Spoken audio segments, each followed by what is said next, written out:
words as well.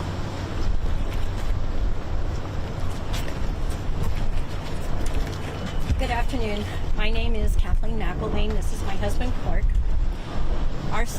Our youngest son, Charlie, was one of the 34 victims of the conception disaster. Today, on the 5th anniversary of the tragedy, we are gathering to remember our loved ones. We say to ourselves, how can it be 5 years that we awoke to the most horrific day of our lives? And yet there's nothing about that morning, about the weeks and months that followed, that aren't embedded in our minds forever. While awaiting justice for our loved ones, the families of the 34 victims turned our anguish into action. We began advocating the U.S. Coast Guard to implement additional, sensible, life-saving regulations. Our hope was that no other family would feel this pain. There has been some progress made, thanks to Chair Hammondy, we so appreciate. And some regulations have been, that Congress mandated in 2020, have been implemented, but others have not. One very important regulation that has not been implemented is the Safety Management System, or SMS, as Chair Hammondy has said. And SMS promotes a culture of safety. It helps assess and mitigate risks and ensures that crews are trained to respond to emergencies, including fires. The NTSB has recommended implementation of an SMS for over 23 years, and still it's not a regulation. As we have done the past 5 years, we once again urge the U.S. Coast Guard to implement a regulation making an SMS mandatory now. Because it was not a Coast Guard regulation, none of these safety components existed among the crew of the Conception. There were multiple failures that tragic morning of the fire. Most glaringly, no roving watch was assigned by Captain Jerry Boylan, as required by law. Fires demand early detection and aggressive suppression to be contained. If an SMS had been required, the crew would have been aware of the inherent risks. They would have been properly trained and prepared to respond to all emergencies, including fire. And we may not be standing here today on September 2nd, 5 years later, grieving again, every day, our loved ones. But today, it's especially difficult. They were not trained, and with no guidance from Captain Boylan, who was the first to abandon the vessel while our loved ones were still alive, they had no idea what to do. We can't change the past, but we can continue to advocate for stronger maritime safety regulations in their honor and hopefully save future lives. Thank you.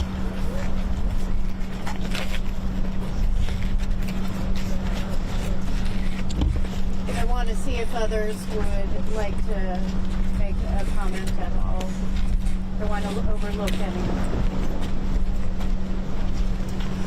And we also have one of the responders as well here. Thank you. So with that, I will open it up to questions. I will call on you. Please state your name and your affiliation.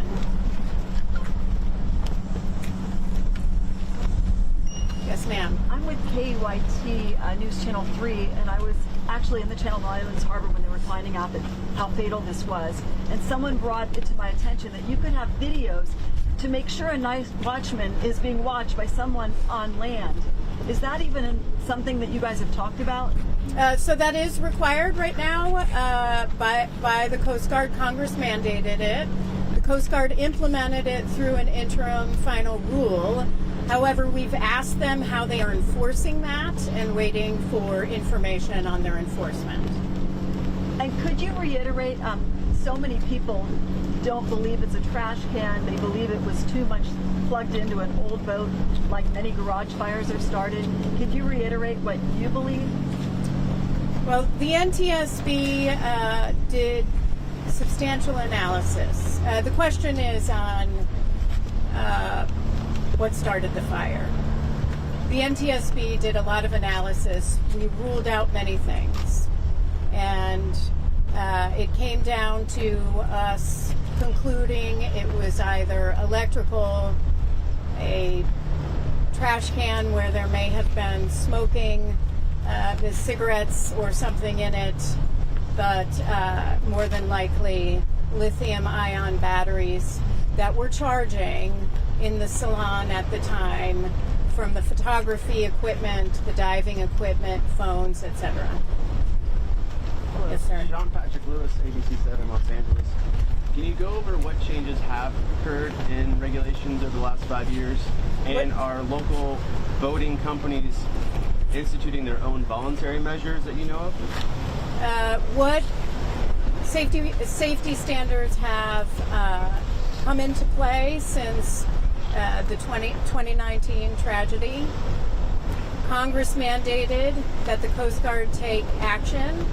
Coast Guard did implement in a final rule some of what Congress mandated, including interconnected smoke and fire alarms, meaning if one goes off in one area, you can hear it in another area, including in accommodation spaces.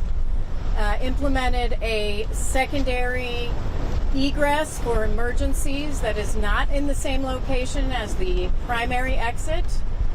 Prohibited obstructions to exit, like doors and hatches. But Congress required more, we recommended more, and we need to see final action. On safety management systems, these are programs in place, these are policies, procedures that companies have that set forth training, they set forth emergency drills. It establishes duties of crew members. And we've been asking for this for over 2 decades, but again and again, and we found in our report that had Truth Aquatics had a safety management system, there would have been a roving patrol. It would have called for a roving patrol. Now, as far as you also asked the question on who has implemented it voluntarily, that's a great question for the Coast Guard and how they enforce some of the things that have been required so far. I will tell you on safety management systems, the Staten Island ferries, for example, have implemented a voluntary safety management system. There's no standards for that. It's not enforceable by the Coast Guard, but they have taken action. I hope others will as well. Did you have another question? Yeah. How much would you estimate this would cost a ship that size? I mean, how much more are we talking with all this? If you had your way and you had everything on there, you know, how much are we talking more would it cost the company? How much would it cost the company to have a safety management system? It's policies and procedures in place that you implement. It's part of having safe operations. This is the cost of doing nothing.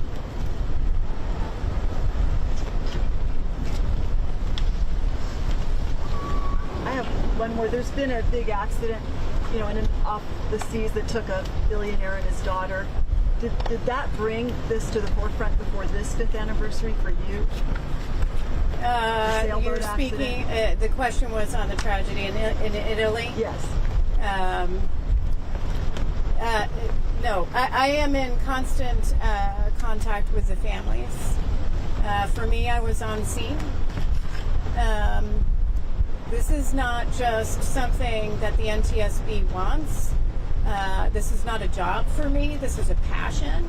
And when the NTSB investigates and when we make recommendations, safety change doesn't happen until those recommendations are implemented.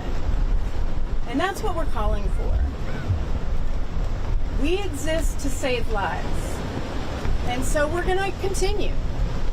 Day after day, month after month, year after year if we have to, as the NTSB, to advocate, to work with the families, to ensure safety change, to save a life.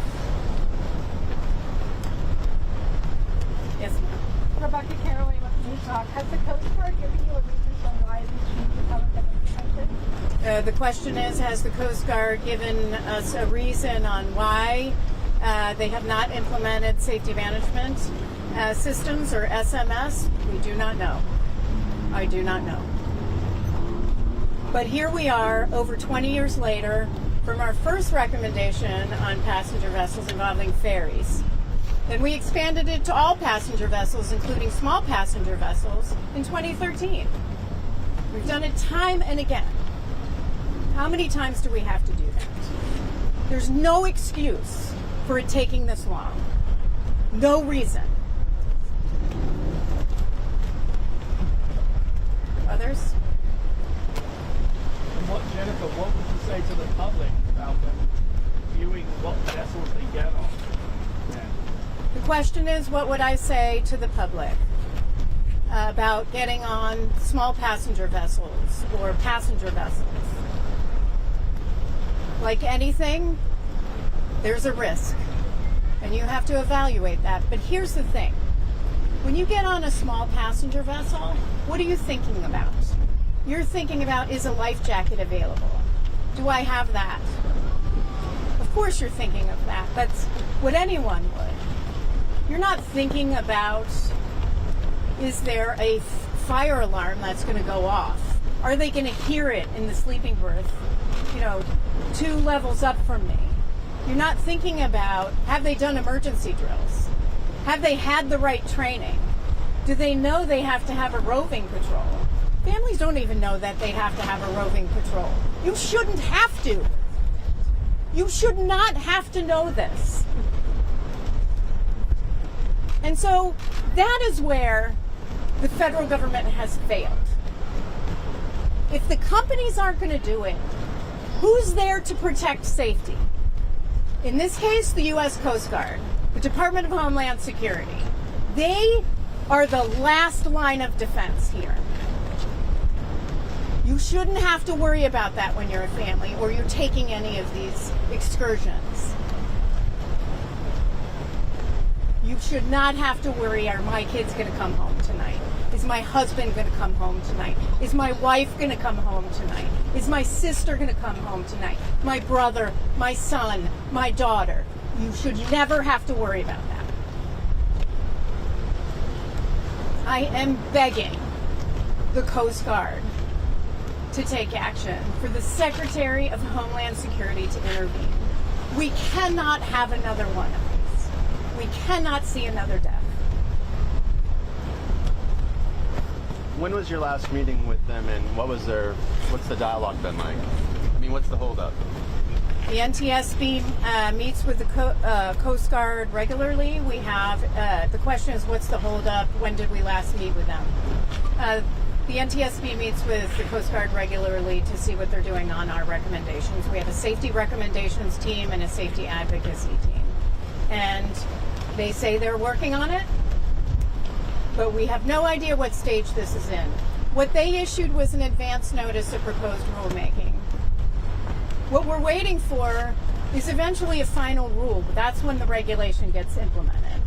But in between there, we still need a notice of proposed rulemaking. So what we're talking about here is years away. They've wasted time. They're wasting time now. Take action. Last question. Why is Captain Boylan still out of prison? The question is on the captain and his status. The NTSB is solely focused on safety, not something that we are involved in. Just our mandate is safety, not criminal. But I'm sure some of the families would be willing to chat with you after. Thank you. Thank you very much for joining.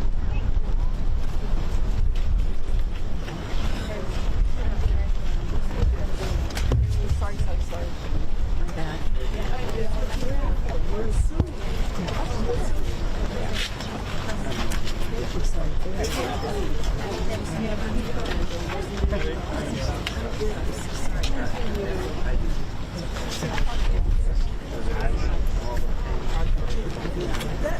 That's what I